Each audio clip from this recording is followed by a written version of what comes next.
Hello, welcome to the next video of operating system. Topic is deadlock.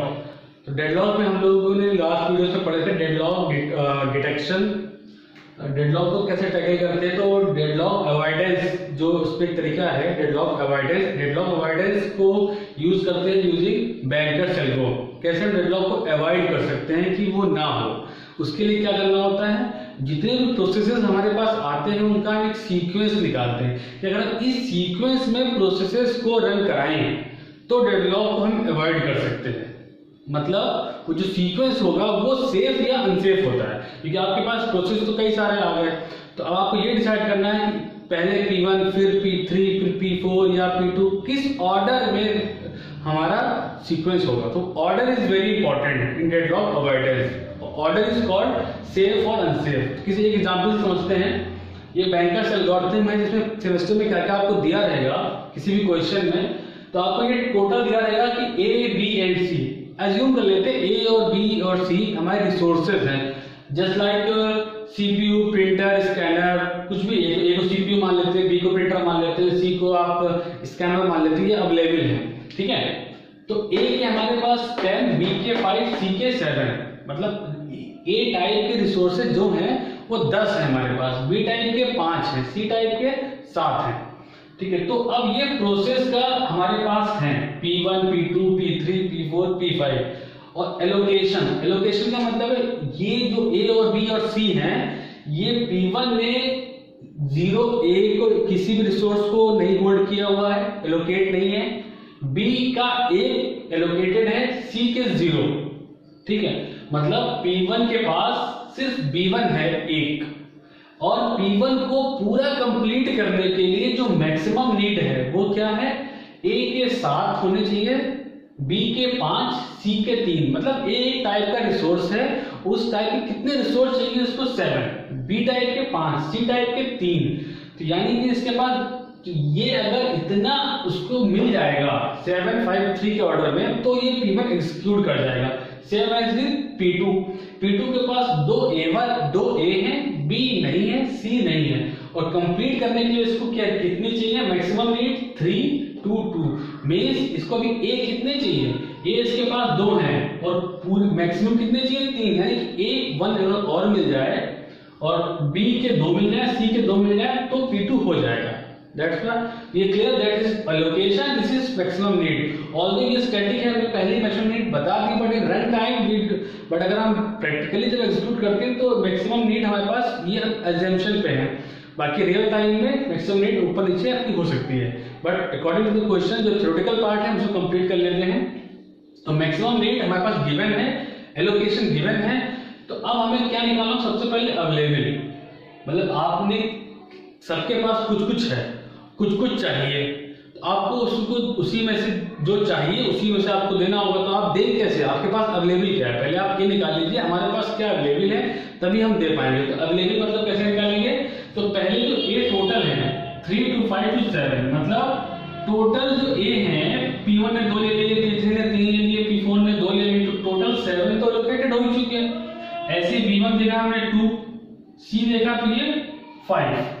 तो ये जो लिखा गया this is allocated, already allocated. आपका टोटल है कितने, आपके पास A के 10 है तो 7 एलोकेटेड है, 3 बच गए, B के 5 है तो 3 बच गए, 7 C के 7 है, 5 एलोकेटेड है तो 2।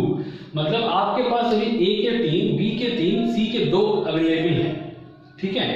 अब जो एलोकेटेड है जिस प्रोसेस के पास, अब हम ये भी निकाल लेते हैं कि हर प्रोसेस को अभी कितनी और जरूरत है, जो जो उसके पास है उसके अलावा उसको और कितने चाहिए, तभी तो उसको हम उसके अकॉर्डिंग दे पाएंगे।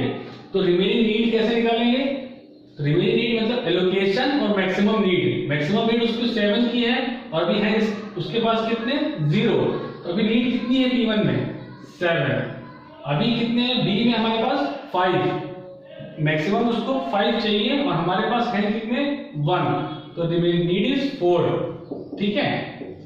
C3, this is remaining need for P1 process, for P1, P2 के लिए 3 minus 2 is 1, 2, 2, this is for P2, and for P3 9 minus 3 is 6 0 0 and for P4 2 1 1 for P4 and for P5 5 3 1।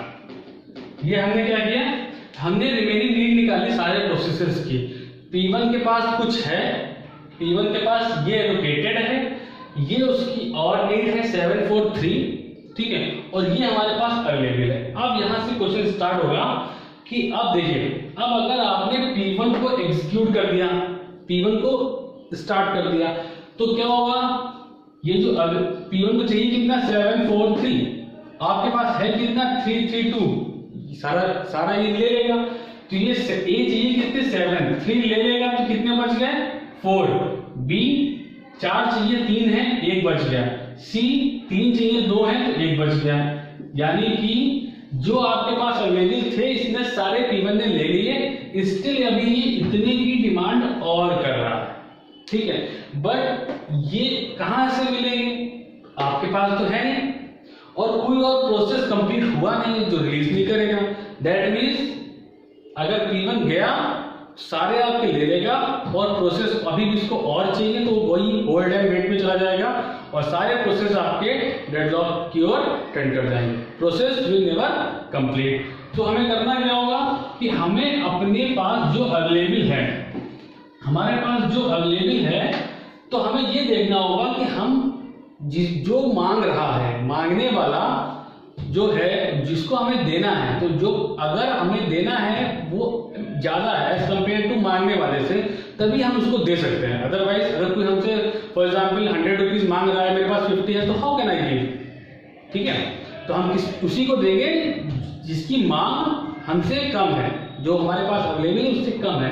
तो for example अगर P2 की बात करते हैं, P2 क्या मांग रहा है 1 2 2, हमारे पास है क्या 3 3 2, तो हम क्या कर सकते हैं P2 को फुलफिल कर सकते हैं। तो पहला क्या हो गया, P2 को हमने एक्सेप्ट कर लिया, P2 को जब हमने एक्सेप्ट कर लिया तो क्या हुआ, P2 हमारे पास 3 है, एक इसको दे दिया हमने, फिर हमारे पास 2 है तो हम इसको 2 मांग रहा है, हमने इसको 3 दे दिया, और ये 2 मांग रहा है तो हमारे पास 2 है तो हमने 2 दे दिया, मतलब इसको सबको मिल गए। तो P2 रनिंग मोड में आ गया, ठीक है, P2 रनिंग मोड में आ गया तो P2 कंप्लीट हो जाएगा at some point of a time. तो जब ये P2 कंप्लीट हो जाएगा तो ये क्या करेगा, जब P2 कंप्लीट हो जाएगा आफ्टर दिस, तो जो P2 ने होल्ड करके रखा था वो रिलीज कर देगा। तो अब P2 क्या हुआ, P2 कंप्लीट कर गया, मतलब जो रिसोर्सेज अवेलेबल थे उससे वो कंप्लीट कर गया, तो P2 बाहर आ गया, तो P2 ने A के 2 होल्ड करके रखे थे, तो क्या हो जाएगा, अभी आपके पास अवेलेबल P2 हो गया तो वापस ये 3 3 2 हो गया, लेकिन P2 ने 2 और A1 रिलीज कर दिए, तो यहाँ पे क्या हो गया 3 में 2 और जुड़ गए तो 5 3 3 2 means after completion of P2 current now you have 5A 3B and 2C। Clear. अब नेक्स्ट प्रोसेस इज P3। अब हम वैसे आप ऊपर भी चेक कर सकते हो, but it's good to follow a procedure, क्योंकि आपको सीक्वेंस निकालना है P2 के बाद, क्योंकि सीक्वेंस जो अभी हमें निकालूंगा that is not the only sequence, sequence बहुत सारे हो सकते हैं but that should be safe, ठीक है। तो हम इस सीक्वेंस में अब हम P3 चेक करते हैं। P3 की रिमेनिंग नीड है A के 6 मांग रहा है और हमारे पास A के 5 है, तो अगर मैंने P3 को एक्सेप्ट कर लिया तो मैं ये 5 ले लेगा और एक की और डिमांड करेगा, दैट मींस और उसको प्रोसेस कंप्लीट होगा नहीं, कोई और रिलीज करेगा नहीं, तो ये डेडलॉक में फिर एंटर कर जाएगा, यानी कि it's not good to take P3 right now.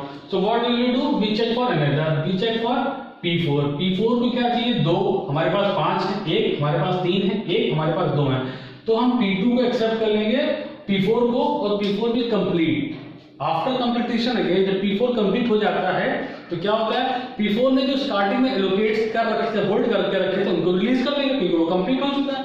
तो अब P4 कंप्लीट हो गया, अब क्या हो जाएगा, एक इसने 2 और रिलीज कर दिए 7 1 4 1, C का रिलीज कर दिया, तो now we have 7 4 3 as available. Now we check for P5 को चेक करेंगे, 5 चाहिए, 7 है हमारे पास, 3 चाहिए, 4 है, 1 चाहिए, 3 है, यानी कि हमारे पास जो नीड है उससे ज्यादा अवेलेबल है, तो इसको हम एक्सेप्ट कर सकते हैं। तो at some point of a time P5 will also complete. जब P5 कंप्लीट हो जाएगा तो ये क्या करेगा, दो C को रिलीज कर देगा, क्योंकि इसने A और B को लिया नहीं था। तो क्या हो जाएगा 7, 4 और 5। After this point of a time what we can check this also, we can check this also। तो फर्स्ट यहाँ पे लिखते जाइए, पहले हमने P2 को किया, फिर P4 को किया, फिर P5 को किया। After P5 again we check for P1। आप P3 भी कर सकते हो, no problem, but we follow a certain order. तो P1 को फॉलो किया, इसको ये 7 चाहिए, 7 है, 4 चाहिए, 4 है, 3 चाहिए, 5 है, यानी कि हम P1 को एक्सेप्ट कर सकते हैं।